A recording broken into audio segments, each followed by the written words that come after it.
ओम नमः चंडिकायै दुर्गा सरस्वती हिंदी अनुवाद सहित अथ मूर्ति रहस्यम। ऋषि कहते हैं, राजन, नंदा नाम की देवी जो नंद से उत्पन्न होने वाली है, उनकी यदि भक्तिपूर्वक स्तुति और पूजा की जाए तो वे तीनों लोगों को उपासक के अधीन कर देती हैं। उनके श्री अंगों की कांति कनक के समान उत्तम है। वे सुनहरे रंग के सुंदर वस्त्र धारण करती हैं। उनकी आवाज़ सुवर्ण के तुल्य है तथा वे सुवर्ण के ही उत्तम आभूषण धारण करती हैं। उनकी चार भुजाएं कमल, अंकुश, पाश और शंख से शोभित हैं। वे इंदिरा, कमला, लक्ष्मी, श्री तथा रक्तांबुजासना, सुवर्णमय कमल के आसन पर विराजमान आदि नामों से पुकारी जाती हैं। निष्पाप नरेश, पहले मैंने रक्तदंतिका नाम से जिन देवी का परिचय दिया है, अब उनके स्वरूप का वर्णन करूँगा, सुनो। वह सब प्रकार के भयों से दूर करने वाली हैं। वे लाल रंग के वस्त्र धारण करती हैं। उनके शरीर का रंग भी लाल है और अंगों के समस्त आभूषण भी लाल रंग के हैं। उनके अस्त्र शस्त्र, नेत्र, सिर के बाल, तीखे नख और दांत सभी रक्तवर्ण के हैं। इसलिए वे रक्तदंतिका कहलाती हैं और अत्यंत भयानक दिखाई देती हैं। जैसे स्त्री पति के प्रति अनुराग रखती है, उसी प्रकार देवी अपने भक्त पर माता की भांति स्नेह रखते हुए उनकी सेवा करती हैं। देवी रक्तदंतिका का आकार वसुधा की भांति विशाल है। उनके दोनों स्तन सुमेरु पर्वत के समान हैं। वे लंबे चौड़े, अत्यंत स्थूल एवं बहुत ही मनोहर हैं। कठोर होते हुए भी अत्यंत कामनीय हैं तथा पूर्ण आनंद के समुद्र हैं।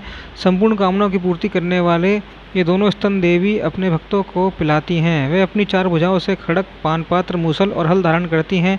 यही रक्त चामुंडा और योगेश्वरी देवी कहलाती हैं। उनके द्वारा संपूर्ण चराचर जगत व्याप्त है। जो इन रक्तदंतिका देवी का भक्तिपूर्वक पूजन करता है, वह भी चराचर जगत में व्याप्त होता है। वह यथेष्ट भागों को भोग कर अंत में देवी के साथ सायुज्य प्राप्त करता है।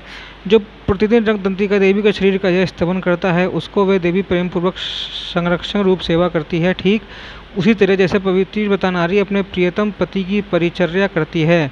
शाकंभरी देवी के शरीर की कांति नीले रंग की है।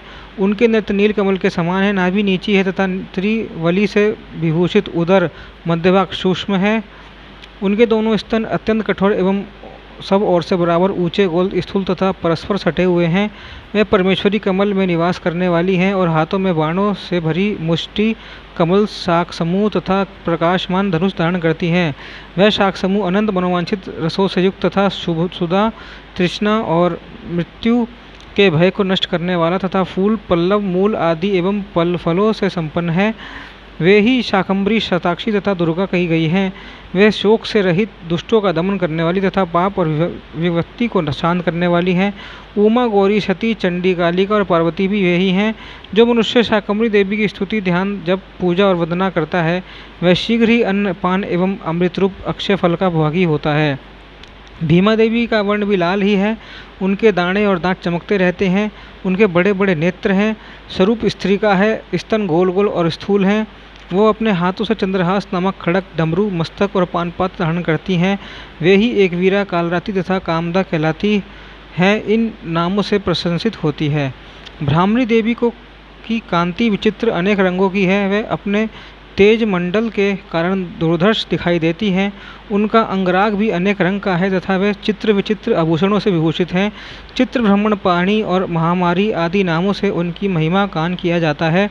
राजन, इस प्रकार जगन्माता चंडिका देवी की ये मूर्तियाँ बतलाई गई हैं, जो कीर्तन करने पर कामधेनु के समान संपूर्ण कामनाओं को पूर्ण करती हैं। यह परम गोपनीय रहस्य है। इसे तुम्हें दूसरे किसी को नहीं बतलाना चाहिए। दिव्य मूर्तियों का यह आख्यान मनोवांछित फल देने वाला है, इसलिए पूर्ण प्रयत्न करके तुम निरंतर देवी के जप आराधन में लगे रहो। सप्तशती के मंत्रों के पाठ मात्र से मनुष्य 7 जन्मों में उपार्जित ब्रह्म हत्या सदृश और घोर पातकों एवं समस्त कल्मशों से मुक्त हो जाता है। इसलिए मैंने पूर्ण प्रयत्न करके देवी के गोपनीय से भी अत्यंत गोपनीय ध्यान का वर्णन किया है, जो सब प्रकार के मनोवांछित फलों को देने वाला है। उनके प्रसाद से तुम सर्वमान्य हो जाओगे। देवी सर्वरूपमयी है तथा संपूर्ण जगत देवीमयी है। अतः मैं उन विश्वरूपम परमेश्वरी को नमस्कार करता हूँ। ओम नमः चंडिकायै ह्रीं दुर्गाय नमः।